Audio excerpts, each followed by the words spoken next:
Hi, y'all. It's Alex, the Best Places social media manager. You're about to watch me and Victoria interview Bernie, a Best Places user.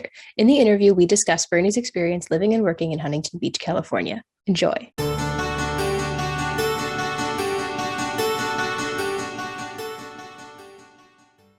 Give us your name and tell us where you're living currently.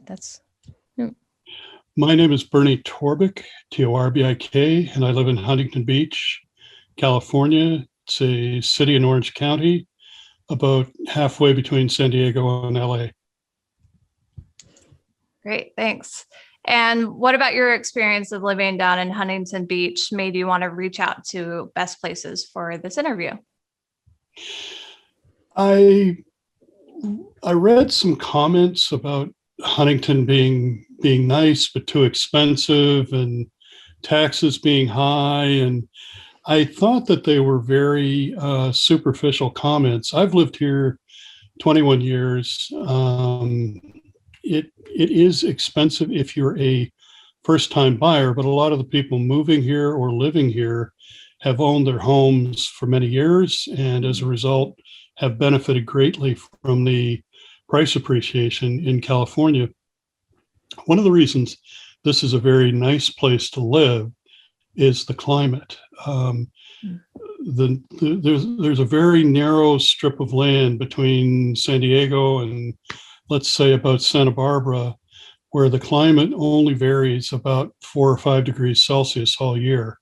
It's never snowed here.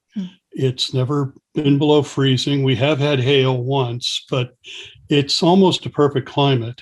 So, it attracts a nice mix of people.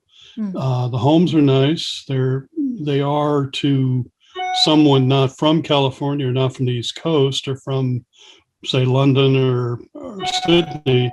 They do look expensive, but again, a lot of people have been here a long time. In terms of the cost of living, I think California gets a very bad rap. If you are, let me put it this way. Rumor has it that our taxes are very high, but that doesn't take into account the fact that property taxes, especially if you've lived in your home for a long time, are very low. And that's a big expense for a lot of people.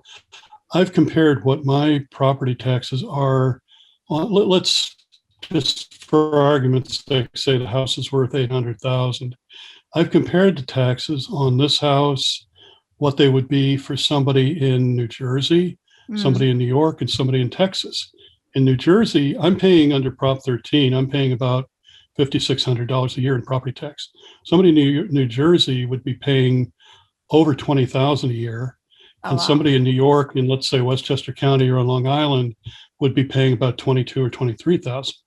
In Texas, property taxes are based on the market value of the house, and it's typically 2.5% to 3% of the market value. So outside of California, your property taxes are much higher. California's system is not unlike what's in Nevada or in Florida.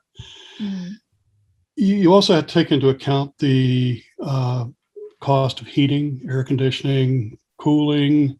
If you live in the coastal area where the temperature varies between, let's say, on the low end, maybe 7 or 8 Celsius, so maybe about 46, 47 Fahrenheit in the winter, up to the low to mid 70s in the summer, you don't have a lot of air conditioning. I have coworkers who live in Florida who have 2 air conditioners in their home, and sometimes they need to run a heat pump as well. New Jersey, it's not unusual to hear people with $500 and $600 a month gas bills in the winter. My gas bill and my electric bill all year, because we have solar, not even $400. So, you do pay. Yes, California has high income taxes if you're in the million and above category. I'm not, unfortunately, but they are high. But, when you take into account everything, cost of living, property taxes, income taxes, sales taxes, California doesn't tax services. Texas does. It really, you have to look at the whole picture. And that's why I said that what I thought had been published on your site was, it gave a very misleading impression of what the cost of living in California is and and in a coastal area like Orange County in particular, what it actually is. So for that reason, I reached out to you. What drew me here was I moved from Toronto, which is a very cold climate. Yeah. I'm not exactly a big fan of winter, and I wanted to live where I could enjoy, a relatively mild climate all year. It took me 2 trips to California in March and going back to Toronto, where they had another 8 or 9 weeks of winter, to decide to move out here. And I did that about 30 years ago, and I've never had it. My only regret is I didn't do it much sooner than I did. Coming here, people usually come here either for the mountains or they come here for the desert or for the beach. I chose the beach, and I've been very happy. It's a very laid back, informal lifestyle, not very structured and rigid like it would have been in Toronto or in New York or in say Washington D.C. Even San Francisco is more formal. So very nice laid back lifestyle. The people are very informal, laid back, casual. Huntington in the past, I've lived here 21 years in this particular residence, and you've seen a lot of good things. I would say, cities after the great financial crisis either had very serious financial problems or they improved dramatically. Huntington was one of the ones that benefited greatly from a big influx of overseas money, new building, new businesses opening, a real big increase in the quality of the businesses that were here, the restaurants. So everything is very close. And that's another point that I would make. People compare this to Newport Beach or Laguna or places like that. It's very much the same, except it's a little more, I won't say downscale, but it's a little more understated than Newport. We don't have the big name celebrities, although we have a lot of celebrities who live here.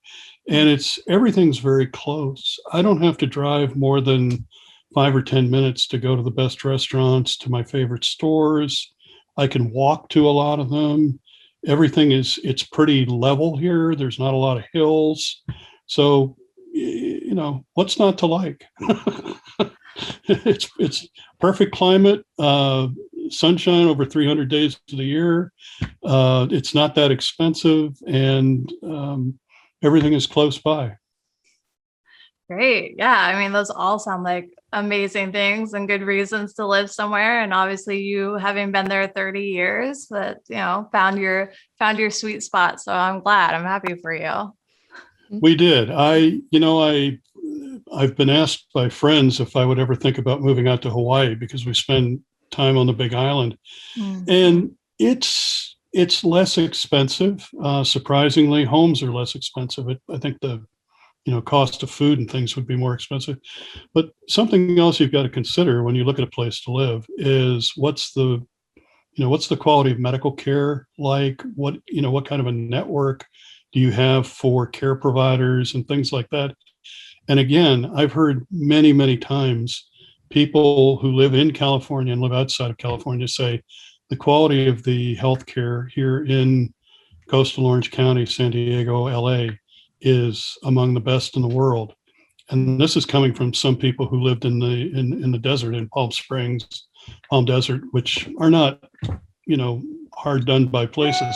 And they said just coming over here, having access to Hoag Hospital, to some of the other facilities we have here, Scripps down in San Diego, you really do have the best of all worlds. So, looking at other places to go, where would I live? Hawaii is the only place with a nice climate. Florida's humid. I wouldn't. Bugs and gators and snakes, no thanks. Texas, no thanks. Parts of Australia are nice, but show me a place that's better than this. Thanks. I mean, I know up in Oregon it's very pretty, and I know people move up there for various other reasons. But I'm just saying from the standpoint of weather and amenities and natural beauty and everything else, where would I go? Yeah, lots of great days up here. You mentioned you were from Toronto. Did you live anywhere else, or is it just Toronto to Huntington? No, I grew up in the Washington, D.C. area, and I moved to Toronto to attend university. I lived there for on and off for 20 years and then moved out here. So, I've seen the East Coast. I've seen what it's like north of the border. Having lived here now for 30 years, I can say this is home. And my only regret, like I said, is I didn't do it earlier.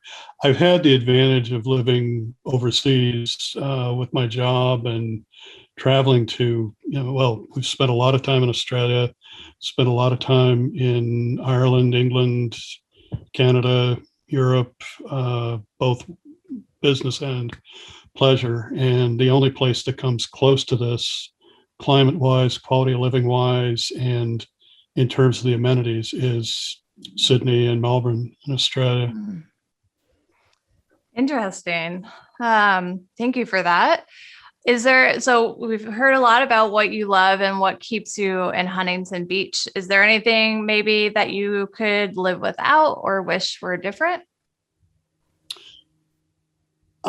There's a big debate here right now about what people call, densification or building high-rise buildings. Well, if you're coming from Toronto and you're used to seeing 70 and 80-story towers, a 6-story building doesn't sound like it's very high, but they are very large buildings. So and this is true, I think, of much of Southern California, the debate is about how dense and how, what's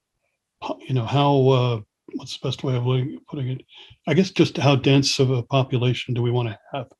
I would not particularly want to see it get much denser, because one of the advantages of living, say, in Huntington Beach versus Long Beach, where I moved from before I came over here, Long Beach had gone through a period where they had a lot of low-rise bungalows, the single-family homes. They tore them down. They put up a lot of apartments, and you had a lot of congestion, a lot of crime, a lot of problems associated with it. This is still very much a suburban community. You do need some, multifamily housing, but there are right ways and wrong ways to do it. I wouldn't want to see.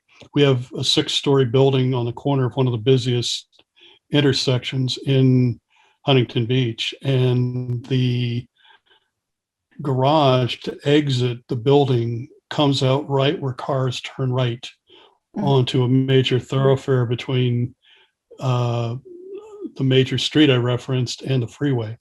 It was a classic example of poor planning and very, very dangerous planning on the part of the city. So I hope that you asked what I could live without. I could live without some of the proposals to increase the density of the population and the misguided places that buildings are placed. Yeah, I could see how that would be better without too much crowding and causing traffic issues. It happens in most cities. If you go down to Newport, you can see it down there. They've put up a lot of buildings around one of the major shopping centers. The only people that benefit are the developers. The public doesn't benefit. The parking is worse. The congestion is worse. It's less safe for pedestrians.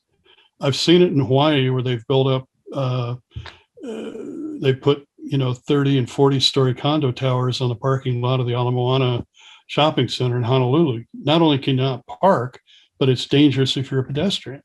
So, densification sounds great on paper, and I suppose to some politicians and developers, it looks great. But if you think it through and you look at the consequences of it, it's a bad idea. Mm. Mm-hmm. So with all that in mind, the densification issues and all that, would you recommend someone else move to Huntington Beach? Do you think it's a good place? It's a great place for families. It's a great place for singles. It's a great place for retirees. Again, one of the big advantages here is that everything is close. You've got a lot of cultural institutions. The Orange County Performing Arts Center is less than 15 minutes away. We've got great local orchestras, summer in the park, concerts. It's an incredibly safe city. It's one of the 10 safest cities in the country, according to the FBI. And I think in California, only Irvine is safer. A lot of the police and public safety people live right here in the city. So it's good from that standpoint. We have a lot of parks. I think we have more parks per capita than any other city in the LA basin. The beaches are pristine. Unlike Florida or in the South, you can't build right on the beach here. So anything within, I don't know how many feet it is, but it's protected. You won't see a high rise on the beach like you do in Hawaii or in Florida. So, in many respects, cultural amenities, natural amenities, parkland, safety, quality of life. The air is incredibly clean because we get a nice coastal breeze, the weather. Why wouldn't you want to live here? That's my question. If you don't have an income, if you're a first-time home buyer and you're trying to buy a 3,000 square foot house, well, that's going to be a problem. But if you've inherited money, or the bank of mom and dad are willing to fund you, and you're looking for something, you'll be fine. You give a good sales pitch. So you mentioned you got to come try it. Yeah. So you mentioned, living in DC and Toronto, and now you're in Huntington. Out of all the moves that you made, which one felt like the biggest move? Whether like it be a change or the move itself?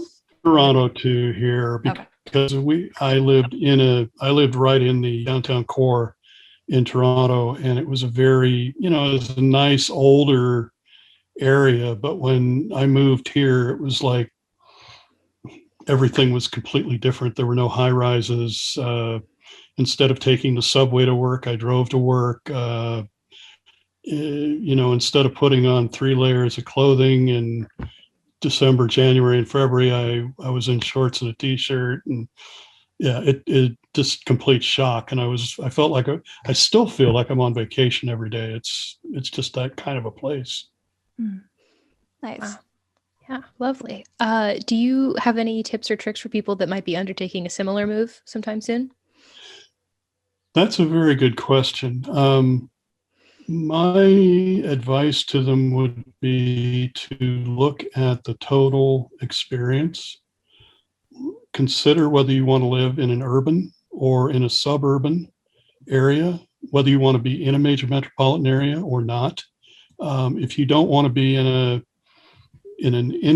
urban area like Los Angeles or in San Diego, maybe this is the right ticket for you. But if you want to be somewhere where where there's more congestion, more higher density, you might want to look at another area or nearby. Some people, I know in my own family, some people like 4 seasons. I think 4 seasons are great as long as the other 3 only last a week. I don't particularly want to live in snow or anything like that. So if you're somebody who needs 4 seasons and you want them to last for a while, this isn't the place for you. But if you want, like the movie Endless Summer, and you want to be near surfing and the beach and live a casual lifestyle, then this would probably be the right place. Don't come here with any misconceptions about what California's like. It's like any place. It's got its good, it's got its bad. Friends can be hard to make here because it does tend to be a transitory place for a lot of people. You'll find them coming here and some decide they don't like it. I know people who have come out here from the East Coast and this just was definitely not their ticket. Others have come here. My wife came here. I didn't know her at the time, but she came here around the same time, and equally the thought of going back to Indiana and trudging through snow in January. Just once you're here, you're here. So think about the whole package. Think about what's important. Think about what kind of an area you want to live in. Climate is incredibly important to me. A lot of people need sunlight. I can appreciate that maybe up in Oregon, you're adjusted to, more, darker, I'll say gloomier days than we are down here. But if you need sunshine or you're used to that and it grows on you very quickly, then think about what kind of an area you want to live in. That's great advice. I feel like you touched on this already a little bit of that move from Toronto to Huntington and what was the positive change for you. If you can expand on that, if there was anything you didn't mention, but was there anything in that big change of moving down south that was kind of negative other than seeing the city getting denser now? Yeah, two things come to mind. And this, you asked me earlier, what could I do without? Well, Toronto has a very, very good public transportation system, subways, buses, streetcars, trains. And it's very extensive. And I was used to that. I wasn't used to driving long distances on a freeway or something like that. That's something you need to be used to if you come here. I have the advantage of working from home, so I don't have to worry about a long commute. And even if I did, my office is about 15 minutes away. But for a lot of people, that's not going to be possible, even now that we're opening up again after COVID-19. So that's something that to me was a huge change. The fact that I no longer had a good, at least in Orange County, not a good public transportation system. The other would just be I alluded to the fact that Toronto is a more formal place. You tend to get dressed up more. You tend to, find restaurants are more formal, and some of the venues you go to, whether they're concerts or otherwise, are more formal. Not so here. I mean, jeans and a t-shirt or shorts and a t-shirt are fine most of the year. You put on a Hawaiian shirt if you want to dress up.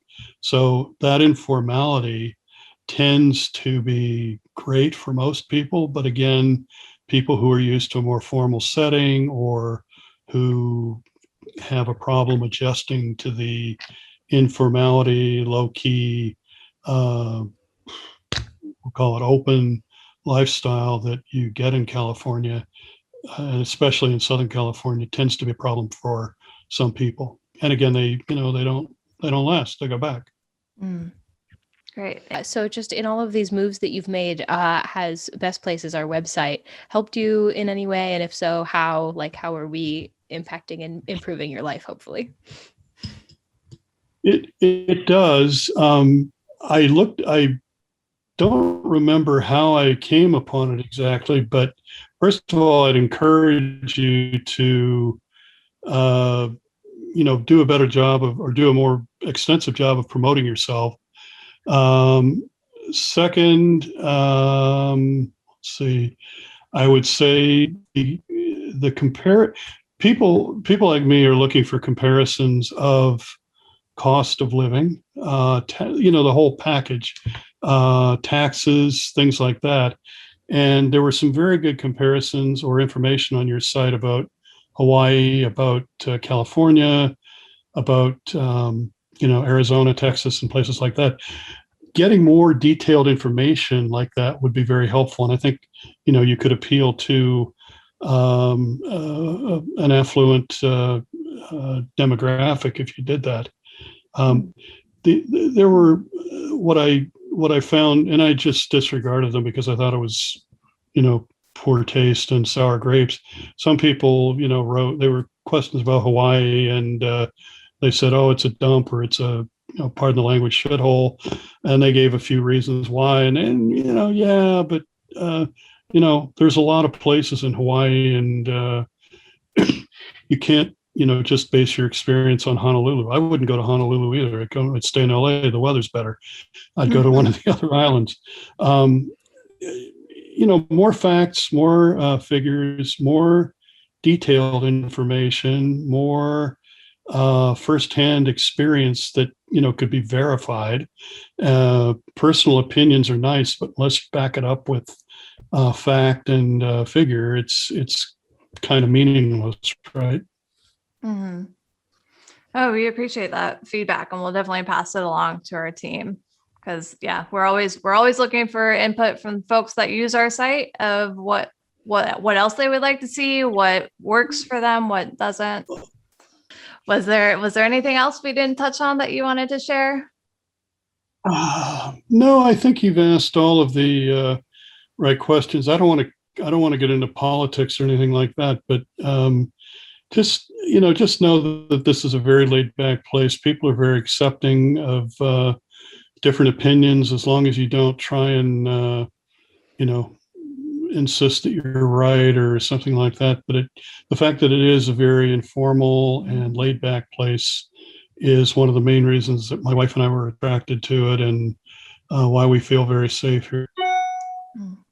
Good. Well, that's great to hear. I hope you enjoyed that interview. Don't forget to like and subscribe and ring that notification bell so you know when we upload new videos. You can also follow us on social media to keep up with the team and what we're doing. All of that will be plugged in the description. If you've ever lived in California or Hawaii, leave a comment telling us how you felt about it. Thanks for watching, and we'll see you next time.